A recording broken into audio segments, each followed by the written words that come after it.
It's actually really effective. I made it. I went out yesterday running errands, had dinner or lunch with my parents. This morning I used this deodorant when I went to the gym, and it actually worked really, really well. So to make this homemade deodorant, you only need a few ingredients. And so the ingredients that you will need is you will need coconut oil. So this is fractionated coconut oil, which is coconut oil that's already liquefied. If you go to the grocery store, you'll see coconut oil in the shopping aisle. That's a solid coconut oil. And that coconut oil you can use, you will just have to melt it a little bit. And then you also have your shea butter. I am using refined organic shea butter, so you can use your own shea, whatever shea butter you have. I like using an unrefined shea butter because it doesn't have that shea butter smell to it. So that way it works well when you add your essential oils, you have your essential oil smell come through.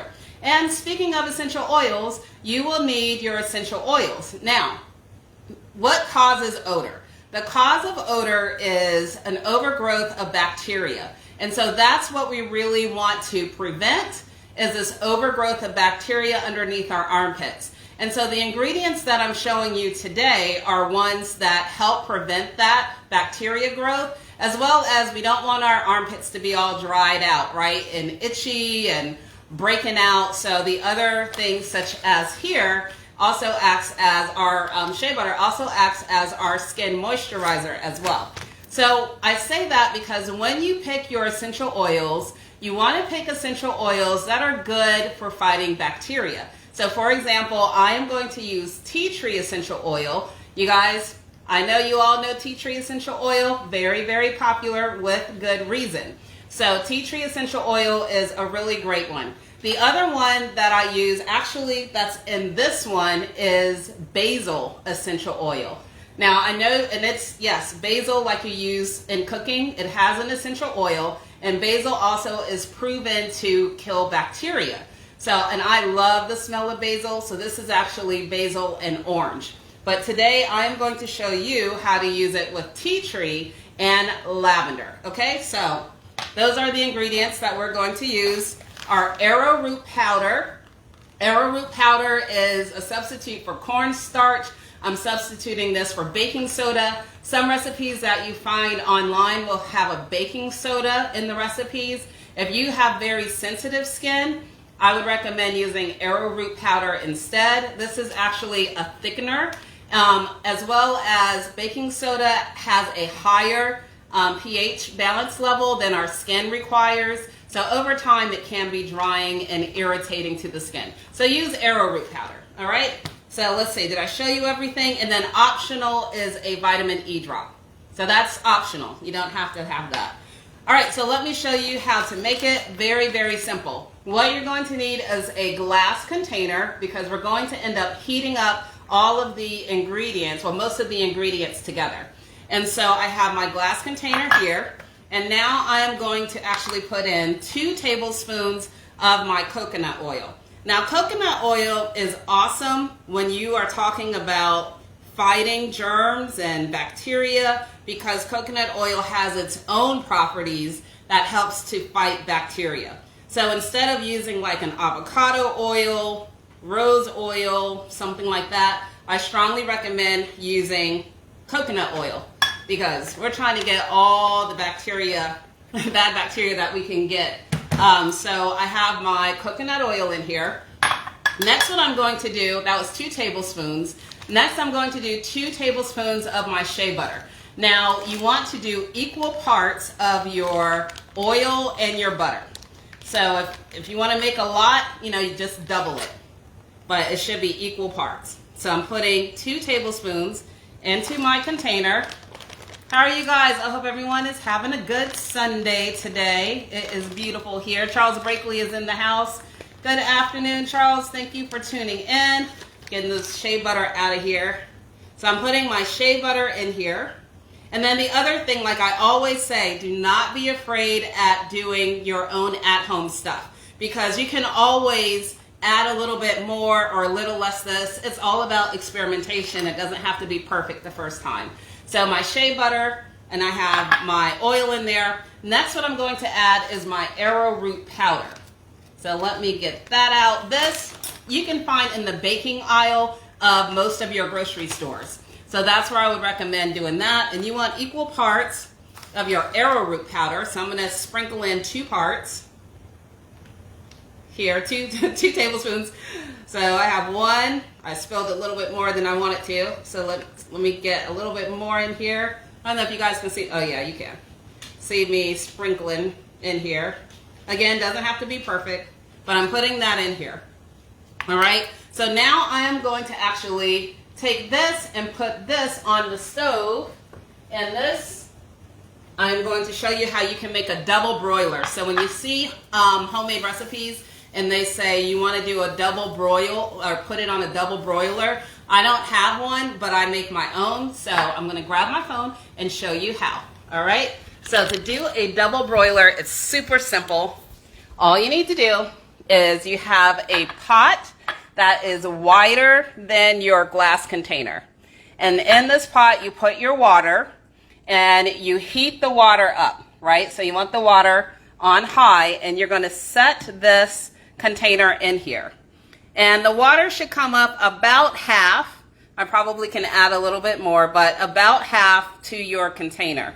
And what you're doing is you're basically having the water warm up your container. That's going to melt all of your ingredients together without you having to purchase a double broiler. So that's how I do my recipes. Now this water, let's see, it's getting a little bit warmed up. So while that's warmed up, let me switch back and tell you guys a little bit why you should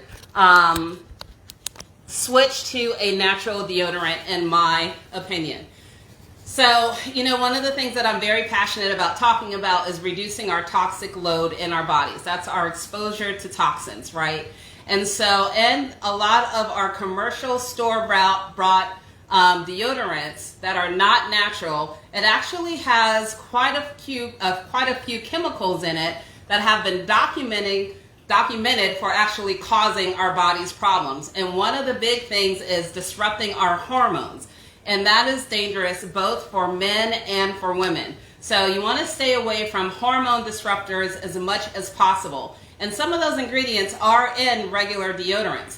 The other thing is the deodorants oftentimes have aluminum in them. Aluminum is, again, hormone disruptor. We don't want that. So fortunately, you do see a lot of natural deodorants on the shelf now. They are a little bit pricey, which is why I'm showing you how to make your own, but they do work well. Now, speaking of working well, I know some people are afraid to try natural deodorant because they're not sure if it'll work.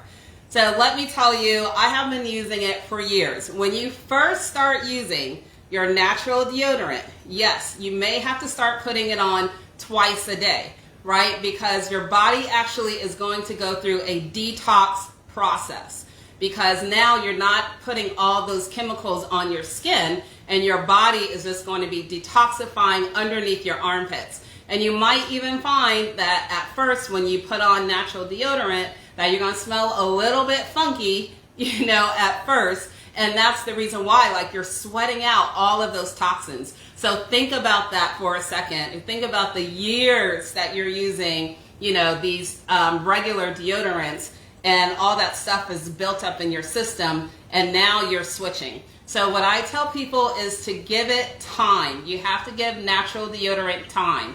You also have to find the one that's right for you. So again, there's plenty on the shelves right now, but don't be afraid to make your own. Now, let me show you a very simple way. If you don't have all of these ingredients, which really isn't a lot, but my first deodorant looked like this. It's more like a paste consistency. And this is a very effective and a very easy recipe for at-home deodorant. So I'm showing you now how to do a cream-based one, but for about the past 2-3 weeks, for 2-3 weeks, I've been using a paste formula. So the paste formula is really easy. What you will do is you will actually use, let me get another container here. I made this one this morning as well. So what you'll do is you'll get a container and you will, again, take your coconut and your arrowroot powder, your coconut oil, arrowroot powder, and literally your essential oils. So if you're like, I don't have shea butter, but I have arrowroot and I have coconut and I have some essential oils, you can make a deodorant paste. So that's basically what that is. And what you will do is you will I just eye it, honestly. You would put in some arrowroot powder. So let's say about 2 tablespoons of arrowroot powder in a container, right? And then what you will do is you will start slowly adding your coconut oil to the arrowroot powder. So we're just going to add this a little bit, and then you're going to mix it. Now this is making a paste, and we want this to be like a thick type of paste. So I'm mixing this in here. This is, again, a very simple, quick deodorant, very effective. You guys who follow me or see my Facebook page, you know that I work out outside 5 days a week, and it is, whoa, I added too much. It is hot, it is humid outside. I'm going to scoop some of this out. It is hot and humid outside here in Orlando. So of course, when I'm working out outside, I am hot and sweaty. You know, this deodorant that I'm showing you, this is what I have been using, and it works really, really well. So I'm just adding enough of the arrowroot powder to thicken it. And once you add enough to get like this type of consistency, now all you need to do is add your essential oils.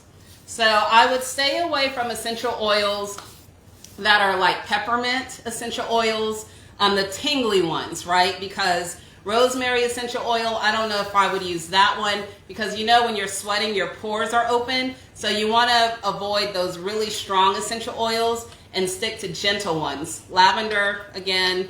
I did use orange before, which was nice. Tea tree oil. And then I'm just going to add here, just about, for this much, about 10 drops of tea tree oil. Actually, I'm just going to do 4 or 5.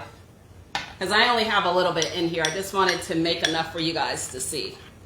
Now this then will go into a container, and the container, like I have here, boop, put that in a container, and then when you go use your deodorant in the morning, basically, again, you take about like, literally like that much, and put it underneath your armpit, and then do the other armpit, and you are good to go.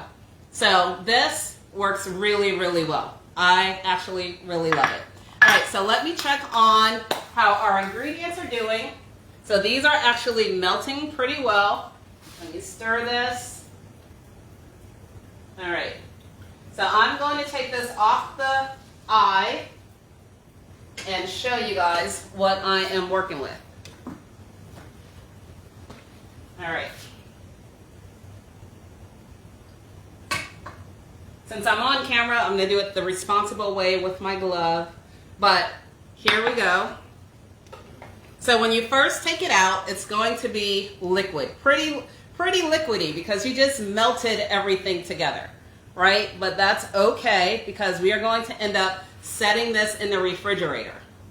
So we have here our formula, mixing it together. And now what I'm going to do, now that things are mixed in, I'm going to add my essential oils. Again, tea tree essential oil. I'm going to put about, for this amount, you can see in the bottom, I'm going to put about 15, 20 drops in here. Again, tea tree oil, bacteria fighting. That's what's going to keep the funk away, right? So, and then our lavender is going to give us that pleasant scent. So you can use orange as well, or whatever essential oil smell that you like. If you like frankincense, frankincense would be a really good one. All right, so I'm putting about 10, 12 drops of the lavender in here. I think that's enough. I kind of like eyed it. And then what I'm going to do, this is again very optional. You can take your vitamin E serum. This is actually vitamin C, but it's a blend of oils, so I'm going to use that. You don't have to use this. This is just extra oomph for your skin, that's all.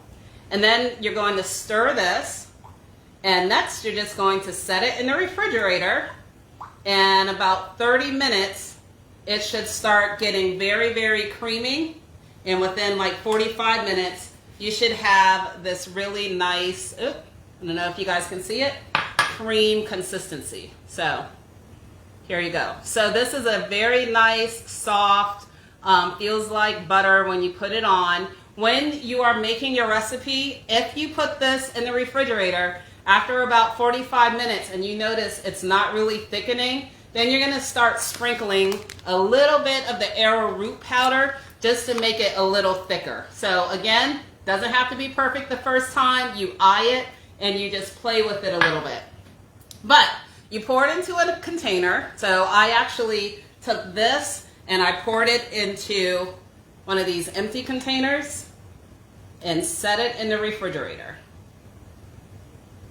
And now, I don't know if you guys probably can't see that, but now I have my at-home deodorant. So the best thing is that in terms of, let's say, pound for pound, this is much cheaper than spending $12 on one stick of deodorant. It's going to last a long time, and it's safe, and you know what's in it, and you can personalize it to your specific preference. So again, if you want to use frankincense or orange or whatever scent you want to use, as long as the essential oil is not a really harsh oil, you will be good to go. Now, this should actually last you probably about a good 2, 3, 4 months. In terms of it going like rancid, that should be good for about 4 months. All right. So again, I don't know if you guys have any questions, but I do thank you for joining. Charles Rakely says that he's definitely going to try this. Izzy says, I bet this would be the best route to go for Cass, who will be using her first deodorant product soon. Yes, and Izzy, as a matter of fact, so I actually don't mind just using my finger and, applying this, but you can actually buy empty deodorant containers. So you can buy empty deodorant containers on Amazon, and what you would do, instead of pouring it in here, you would pour it in a container, which is like your traditional deodorant tube with the little twist thing that makes it rise, and then you would put that in your refrigerator, and then that way she can just use it like a regular stick. So that's the other thing that's great. You can customize, especially for kids. Natural and regular deodorants irritates my underarm. So what are you using, Charles? If you can't use natural and regular deodorants, are you not using any deodorant? So the thing with the natural deodorant, give this a try, because again, these are all gentle. And when you buy deodorants from the grocery store, even if it says natural, look at the ingredients, because I'm wondering if it's a certain essential oil that they're using in there that's an irritant to your underarms. But yeah, I'll be curious what you're using if both of them irritate your skin. The best thing though is that this is using your shea butter as a base, and we know that shea butter is very gentle, and we know it's very healing for your skin. So that's great. Okay, so antiperspirant. So that's a good point that you're bringing up. Antiperspirant, right, prevents you from sweating. So that's the thing with the antiperspirant. And I'm surprised that actually is causing a breakout for you, because that's usually harsher, because that's blocking your ducts from the sweat, which actually you don't want to do. I hate to say it, using like harsh chemicals. All right, so you guys, if you have any questions, I am going to sign off and start my Sunday. So if you guys, yeah, okay, I got what you were saying.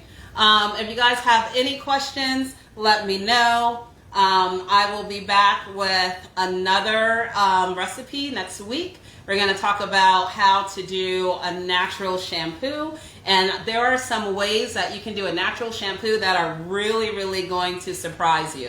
So I'm looking into that, and so I'm looking forward to that show next week. I hope you guys have a great rest of your Sunday, and thank you for watching. I will see you next week. Bye.